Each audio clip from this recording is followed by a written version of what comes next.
हमारा आज का पहला टॉपिक है relative lowering of vapour pressure. Qualitative property में हम लोग सबसे पहले प्रॉपर्टी को डिस्कस करेंगे relative lowering of vapour pressure.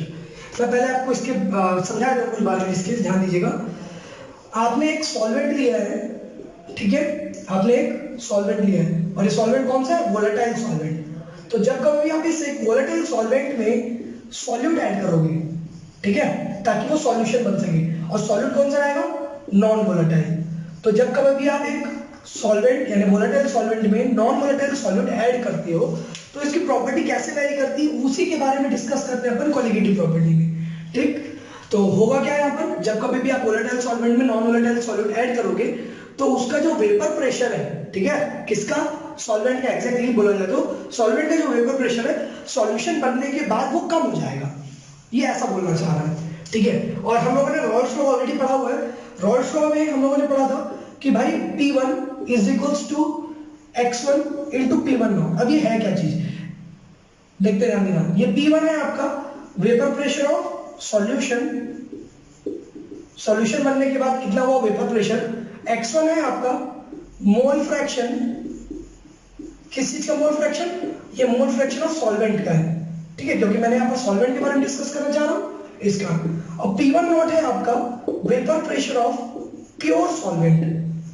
Pure solvent का मतलब ये जब तक इसमें सॉल्वेंट ऐड नहीं हुआ है तब की बात नहीं, जब इसमें सॉल्वेंट ऐड नहीं हुआ था, सिर्फ सॉल्वेंट था, तो उस कंडीशन पर इसका वेपर प्रेशर कितना था? वो P1 नॉट है, x1 उसका मोल फ्रैक्शन है सॉल्वेंट का, और P1 वेपर प्रेशर है सॉल्यूशन का। यानी कि जब आप वोलेटाइल सॉल्वेंट में नॉन वोलेटाइल सॉल्वेंट ऐड कर दोगे तो वेपर प्रेशर कितना होगा? वो P1 है।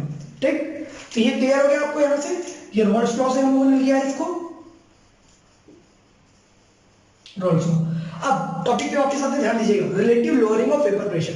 अभी तो रिलेटिव को छोड़ देते, पहले यहाँ पर ध्यान दीजिए लोअरिंग ऑफ वेपर प्रेशर, यानी वेपर प्रेशर कम हो रहा है, ठीक है। तो वेपर प्रेशर कम हो रहा है, बढ़ रहा है, उससे मतलब नहीं, पहले तो ये ध्यान दो वेपर प्रेशर चेंज हो रहा है। तो चेंज इन वेपर प्रेशर कैसे निकालोगे आप? कम हो रहा है बोल रहा है ना, ठीक है, लेकिन पहले तो चेंज हो जाना पड़ेगा। तो चेंज कैसे हो रहा है? तो चेंज इन वेपर प्रेशर को अपन लिख देते हैं डेल पी। अब क्योंकि हम लोग सब चीजें 1 से डिनोट कर रहे हैं तो इसको 1 लिख देता हूं मैं इसका, और ये रिप्रेजेंट करेगा मेरे को del P 1, change in vapour pressure, change in vapour pressure. और चेंज इन वेपर प्रेशर कैसे निकालेंगे? तो obviously change in vapour pressure क्या होता है? फाइनल माइनस इनिशियल नॉर्मल होता है। चेंज इन निकालने का तरीका हम लोग को पता है, लेकिन यहाँ पर हम लोग को फाइनल माइनस इनिशियल की बजाय हम लोग को क्या करना है? बड़ा माइनस छोटा करना है, ठीक है। टॉपिक पे ध्यान दोगे तो सब समझ में आएगा। यहाँ पर ध्यान दो, क्या लिखा है? लोअरिंग ऑफ वेपर प्रेशर, यानी वेपर प्रेशर कम हो रहा है, यानी पहले ज्यादा था तब तो बाद में कम होगा ना। तो पहले ज्यादा था तो पहले था किसका?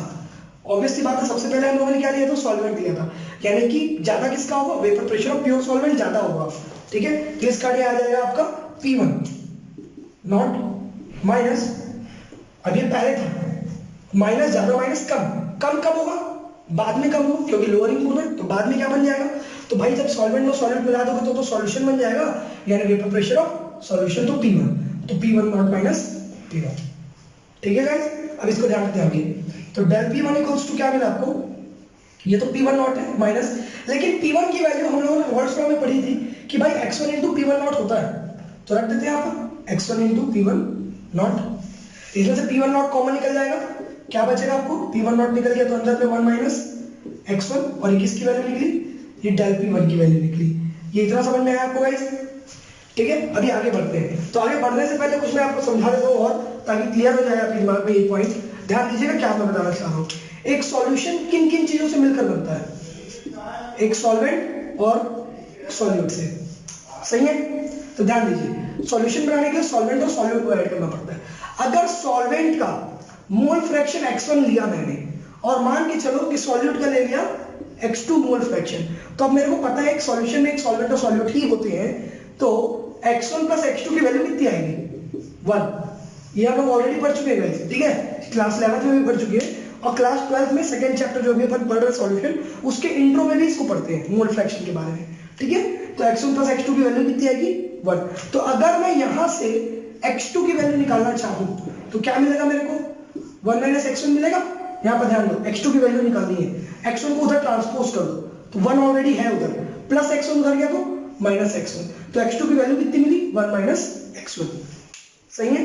अब यहाँ पर एक बात और ध्यान दीजिएगा, ये x2 है क्या चीज? ये x2 है आपका मोल फ्रैक्शन ऑफ सॉल्यूट, यहाँ पर ध्यान दीजिएगा, मोल फ्रैक्शन ऑफ सॉल्यूट। अभी आप लोग सोच रहे होंगे सर यहाँ पर सॉल्यूट का लाने की जरूरत क्या है?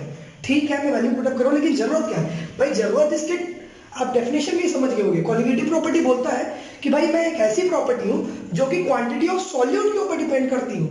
आया समझ में? यानी colligative property quantity of solute के ऊपर डिपेंड करता है। और हम लोगों ने यहाँ पर x1 क्या लिया है?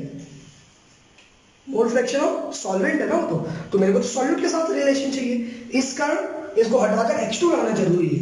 ठीक है, तो अब इसको यहाँ पर मैं पुटअप कर देता हूँ। यहाँ से x2 की वैल्यू मैं इसमें पुटअप करूंगा तो क्या मिलेगा मेरे को मिलेगा यहाँ पर ध्यान दीजिएगा del P1 equals to P1 nought into, यहाँ पर ध्यान दीजिए 1 माइनस x1, और ये 1 माइनस x1 की वैल्यू कितनी निकली मेरी? x2 निकली। तो यहाँ पर क्या लिख देता हूँ मैं? x2। तो ये मेरा हो गया एक इक्वेशन। ठीक है, मैं इसको इक्वेशन दे देता हूँ, इक्वेशन नंबर 1 मान लीजिए। ठीक है, अब मेरे को क्या करना है? x2 की वैल्यू निकालनी है, क्योंकि देखो कॉलिगेटिव प्रॉपर्टी कंप्लीटली डिफाइंड है सिर्फ नंबर ऑफ मोल्स के लिए ना, और वो भी सॉल्यूट का, इस कारण उसको अच्छी तरीके से डिफाइन कर रहे हैं। तो यहाँ पर मिला del P1 upon P1 not equals to x2। सही है। अभी मोल फ्रैक्शन के बारे में भी आप लोगों को पता है कि भाई मोल फ्रैक्शन, यहाँ पर भी लिख देता हूँ मैं, जहाँ पर मोल फ्रैक्शन की वैल्यू क्या होती है अपन ऑलरेडी पढ़ चुके हैं। जैसे जिस भी पार्टिकल का या जिस भी पार्ट का आप मोल फ्रैक्शन निकालना चाहते हो, जिस भी एलिमेंट, कंपाउंड, जिस भी एटम का, तो उसका number of moles upon total number of moles. तो टोटल कितने होंगे? फिर से देखो सॉल्वेंट और सॉल्यूट से ही तो मिलकर बनता है, तो टोटल ये दोनों को जोड़ने से मिल जाएगा।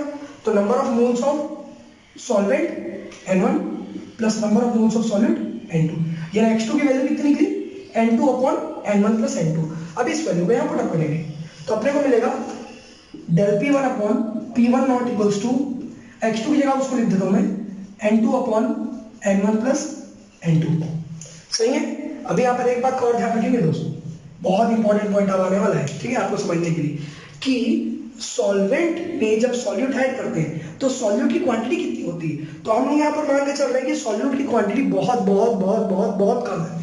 इतनी कम है कि अगर क्वांटिटी की बात करूँ, क्वांटिटी इतनी कम है उसकी, या नंबर ऑफ मोल्स, कि सॉल्वेंट में अगर आप सॉल्यूट डालोगे तो उसमें फर्क ज्यादा नहीं पड़ता, क्वांटिटी में फर्क ज्यादा नहीं पड़ता। फॉर एग्जाम्पल आप ये समझो, आप 1 लोटा पानी को या 1 बाल्टी पानी को समुद्र में डाल दिए, तो समुद्र में कितना चेंजेस आएगा? कितने पानी का चेंज आएगा समुद्र में?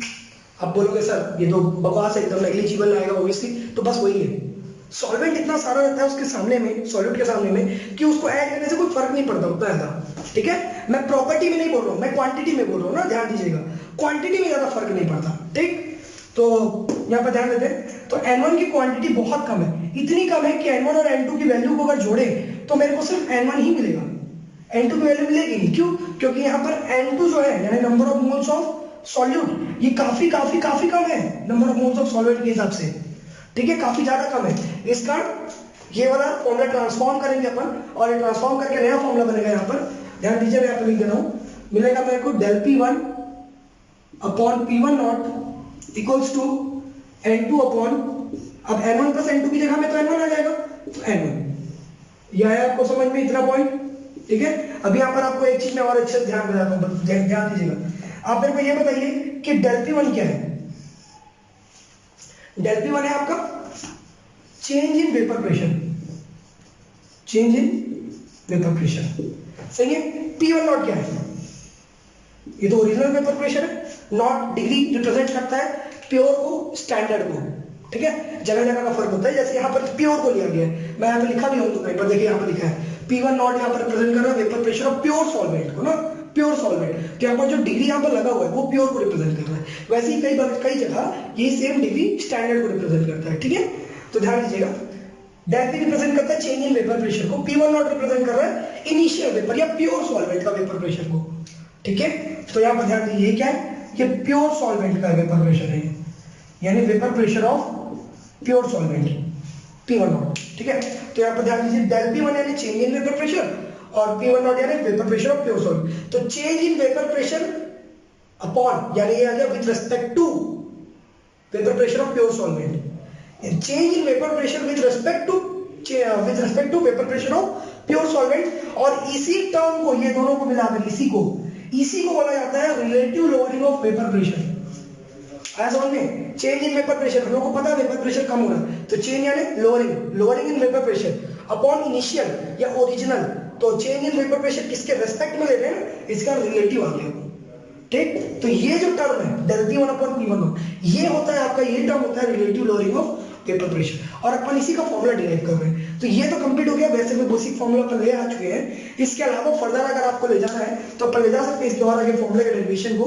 यहाँ पर आपको मिल जाएगा, ध्यान दीजिए, ये del P1 upon P1 not equals to N2 क्या होता है? अब आप बोलोगे N2 sir number of moles of क्या है? N2 क्या है? सॉल्यूट। तो number of moles of solute, तो number of moles of solute, पहले तो ये बताओ मेरे को कि नंबर ऑफ मोल्स कैसे निकालते हैं? ये आप लिख देते हो, नंबर ऑफ मोल्स कैसे निकालते हैं? तो number of moles equals to, सभी को पता है आप देखो कि given mass upon molar mass, given mass upon molar mass, ये निकलता है नंबर ऑफ मोल्स से। तो वैसे ही अब N2 N1 दिया हुआ है, तो जैसे N2, तो N2 की जगह मैं क्या लिखूंगा? Given mass of solute upon molar mass of solute whole upon N1 की जगह मैं क्या लिखूंगा? Same, given mass of solvent upon molar mass of solvent, क्योंकि 1 सॉल्वेंट को रिप्रेजेंट कर रहा है और 2 सॉल्यूट को रिप्रेजेंट कर रहा है। ठीक है गाइस, तो N2 की जगह मैं क्या लिख देता हूं? मैं given mass of solute upon molar mass of solute. अब इतना बड़ा लिखने के बजाय मैं इसको कुछ डेजिग्नेट कर दूं, ज्यादा बेटर रहेगा। तो गिवन मास को मैं रिप्रेजेंट कर देता हूं W से, और मोलर मास को मैं रिप्रेजेंट कर दूं कैपिटल M से। वो स्मॉल W है, कैपिटल M, कैपिटल W ले सकते हो चाहो तो आप, मैं यहाँ पर स्मॉल है, ठीक है। तो small W, W2 upon N2 की वैल्यू आ जाएगी आपकी, मैं इसको और अच्छे से कर देता हूँ, W2 अपॉन M2 और होल अपॉन N1 की जगह क्या आएगा? W1 upon M1। ठीक है, अभी ध्यान दीजिएगा, ये ऊपर जाएगा क्योंकि होल अपॉन है, तो ऊपर जाएगा तो फ्लिप कर जाएगा, जस्ट उल्टा। तो क्या बनेगा आपका? तो ये बनेगा del P1 upon P1 not equals to ये W2 अपॉन M2, तो पहले से है ऑलरेडी, ठीक है। अब ये उल्टा हो जाएगा, तो W1 और M1 जो नीचे था वो ऊपर चला जाएगा, तो इनटू M1। ये आएगा इस समझ में आपको? ठीक है, तो ये हो गया आपका फॉर्मूला इतना। ठीक है गाइस, तो ये था आपका पहला property, relative lowering of vapour pressure का।